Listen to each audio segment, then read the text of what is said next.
Hello, hello, and welcome to another Torpid cast. Here we go. Today we're off on Greentooth Jungle. We're off deep into the jungle, featuring Piano. None other than Piano himself, playing as a Force Commander. And yours truly, playing as a Tzeentchian Chaos Sorcerer. I don't like Tzeentchian Chaos Sorcerers, I'm more of a Slaaneshi man myself, but you know what? I was rocking Tzeentch, so whatever. So, this should be an interesting game. This was cast quite a while ago, I must admit. So long ago that it actually has completely disappeared from my memory, so I do not know who even wins this game. And looking at the matchup, it should be a pretty decent game, because I would say I'm a little bit better than Piano. No disrespect to Piano, he's a very competent player, and he definitely can take games off of me on a regular basis, but I'd say I'm a little bit better. However, I think everyone can agree that the Force Commander, probably a better commander in this matchup, and hopefully those two factors balance each other out to result in a really nice game. And talking about balancing things out, the CSM and the Tactical Marines are the first to meet one another in combat. Obviously the Tactical Marines pop the Kraken rounds and they're going to dominate the CSM.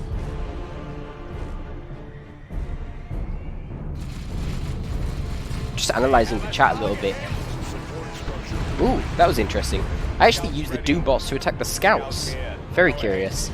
I guess that really demonstrates the respect that I have for Piano, because obviously you ought to target the Tactical Marines with Doombots, because, well, Scouts die quite easily in melee to the Heretics. They're not really a threat, whereas Tactical Marines can stand there for quite a while, and Tacs don't really take any damage from the CSM Bolters, whereas the Doombots get a bonus to them.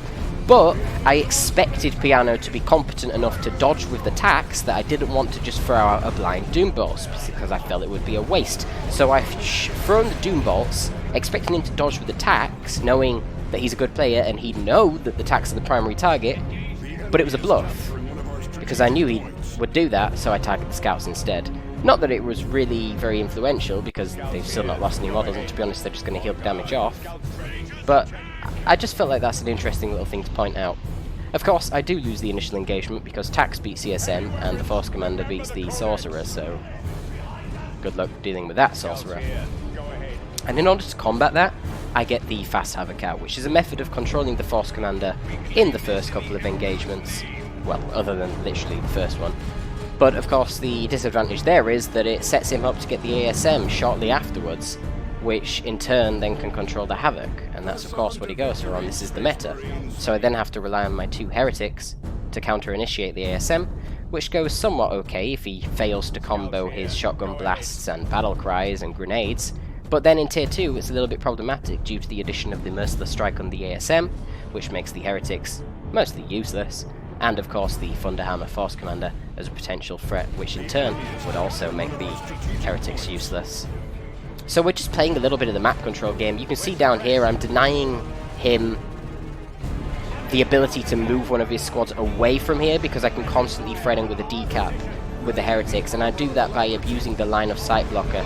Beautiful Doombots there, and that is why Tactical Marines are the primary targets. I'm not sure I was actually aiming at the Tacs there. I was quite lucky that I hit them. I was mostly just aiming at the fleeing Scouts, but they walked into that and they lost a shitload of health. And now I'm waiting for more energy to fire off more Doombolts in range stance in the green cover, which I must admit is a nice play. Feels wrong to say nice play about my own plays, but there you go, I will critique the mistakes as well. Very nice to get two Tactical Marine models with the Chaos Sorcerer, truly demonstrating the power of Doombolts in the early game there. And we're still playing this map control game. I can't really take his army in a full-on fight. I mean, the ASM are just going to jump the Havocs, the Force Commander runs in, activates Battle Cry, my Heretics are mostly useless, and it looks like we're shaping up to see this. I've got the Aspiring Champion on my Heretics, as I must in order to have any chance against the ASM, but it's just really poor positioning. Like, yeah, just look at that.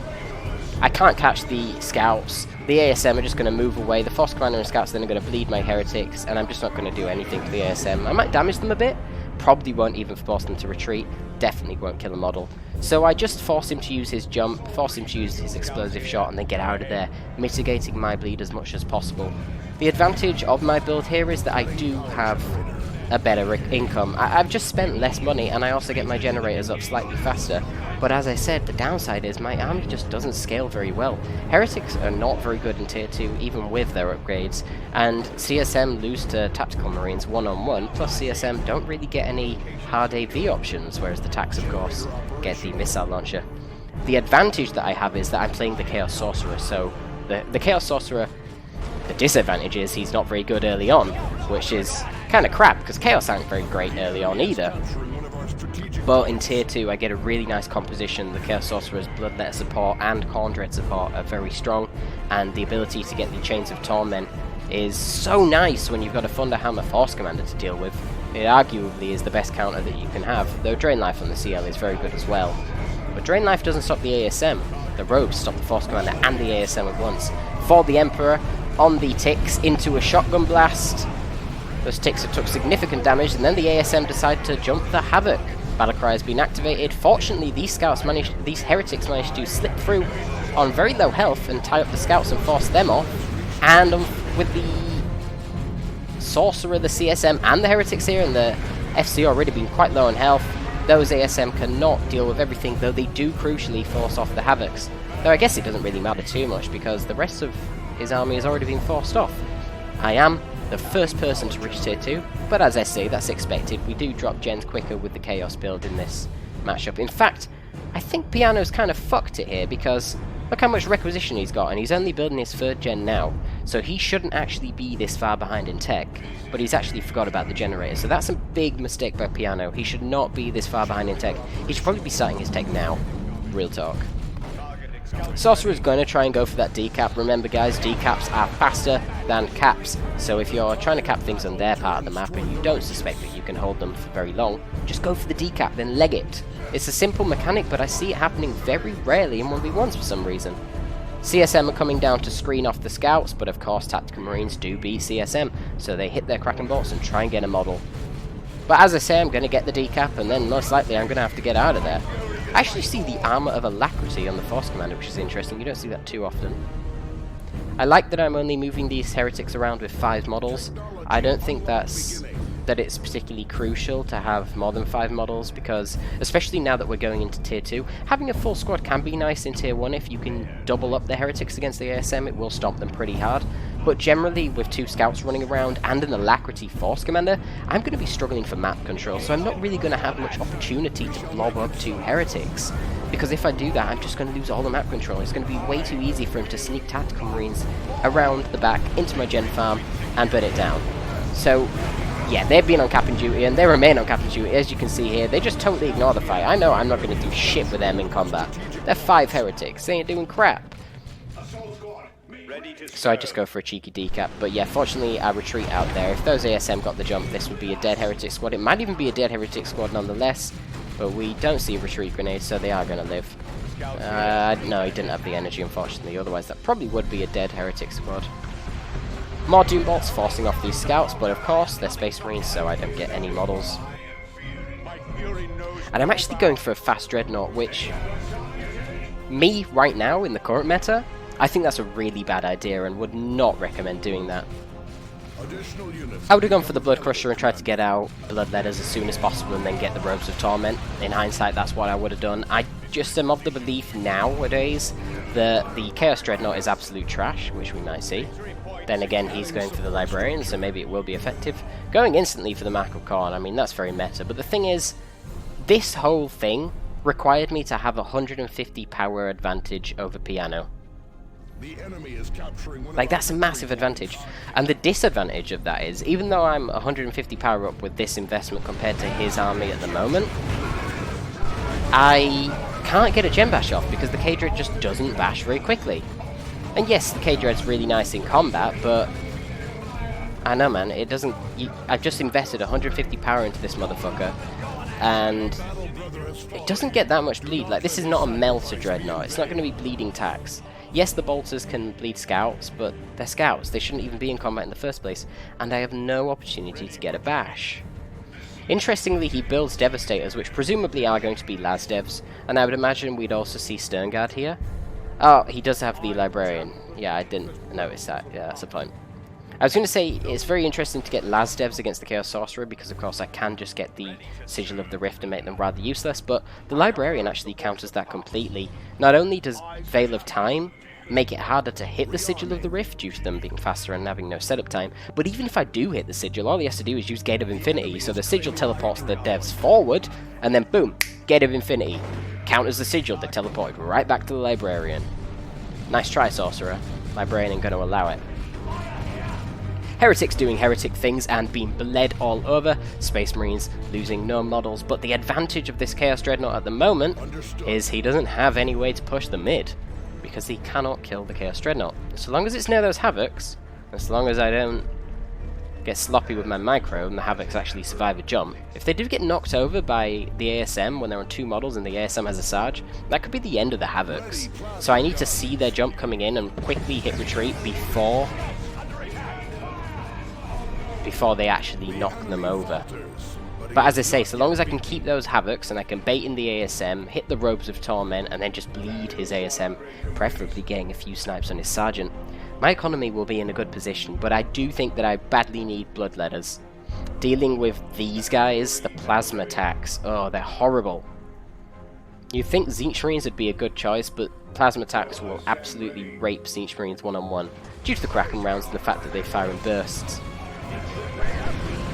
As we see, okay, I managed to survive in spite of the fact that I didn't retreat because of the Chains of Torment. However, the Force Commander just runs in, instantly ties up my Tzeentch Marines, so now I've got no real damage because I don't even know where the Khorne Dreadnought is.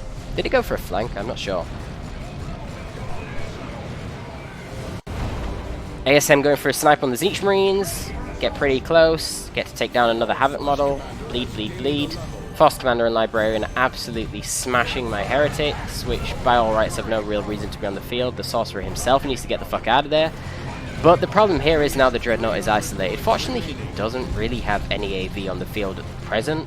And of course, as playing as the Sorcerer, so long as I have the red, I can always teleport the Dreadnought out. And I do go for Bloodletters, which is a good choice. It's a good choice.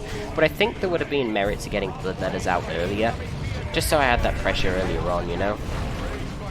Engaging with the ASM here is a really poor choice. He's quite lucky not to lose the Sarge in that instance. Librarian gets some beautiful special and then gets out of there nice and safe. And the Force Commander is just going to sprint off using Alacrity and go for that decap. That was really nice timing on the special. I don't know if you've seen the wind-up for the actual special attack. Nice timing on the retreat, sorry. But if he didn't retreat at that very moment, if he only retreated half a second later, those scats would have been on their back, and they would have lost another 2 models at the very least, if not been wiped out completely.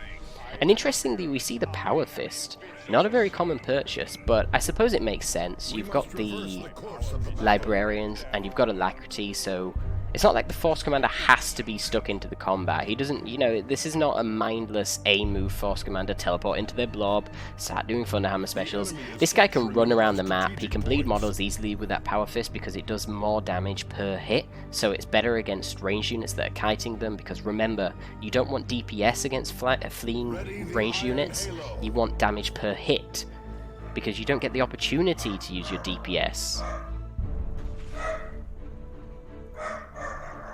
I got an angry doggo. My doggo's always angry.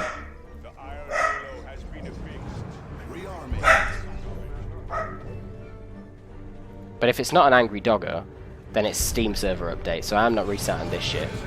Okay, so we see some nice Chains of Torment usage, Tzeentch Marines putting in their work, Havoc suppressing the blob, and Doombots going off. That was nice play, really softened up the ASM, which now are going to be counter-initiated by the Dreadnought, which does activate Blood Rage. The problem is the Las Devs are shooting at it, but my god, that's a lot of bleed on the ASM. But they get out with 2 models. A little bit slow by me with getting the Bloodletters onto the Las Devs. They should have been there earlier.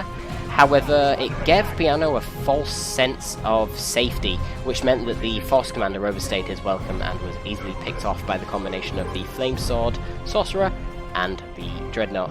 Indeed, micro is very important in these large-scale Tier 2 engagements, because all he had to do to deal with the Bloodletters is activate your Veil of Time on the Devastators, boom, move them up like here. And then the Libby has to keep running around. The Libby wants to try and focus down the Heretics so that he can proc the Inspiration damage buffs for the whole army. Of course, the Force Commander needs to chase the Havocs. The ASM are going to be promptly forced off the TACs, and the TACs initially want to focus fire the CSM under Kraken Bolts, which should do shitloads of damage, and then once the Bloodletters jump in, you want the TACs and the Shotgun Scouts to focus the Bloodletters while the Veil of Time Devs run away. That way you can force off the Bloodletters.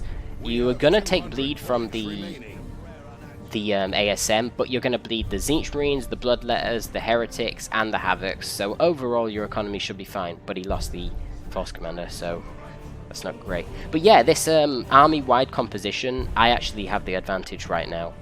What would change it is if Piano got a Razorback, because then I would no longer have the Heavy Bolter, and that would mean that he doesn't actually have to just jump in blind like he just did there with the ASM. Oh wow, he managed to get the wipe here, which is kind of big if he does go for the vehicle afterwards. Yeah, he does. Okay, that was sloppy. I don't know if Chains of Torment was on cooldown, but yeah, it's not ideal. And I recognize the potential threat at this point for a vehicle, and that's why I'm buying Plague Marines. And yeah, Plague Marines make more sense than going the Lasdev or any form of Havoc at the moment, because as we can see, with both the Force Commander and ASM and potential Smite, it's just way too risky to be going for the Havocs at this stage of the game. They're good in Tier 1 because they control the FC, but they do not do that in Tier 2.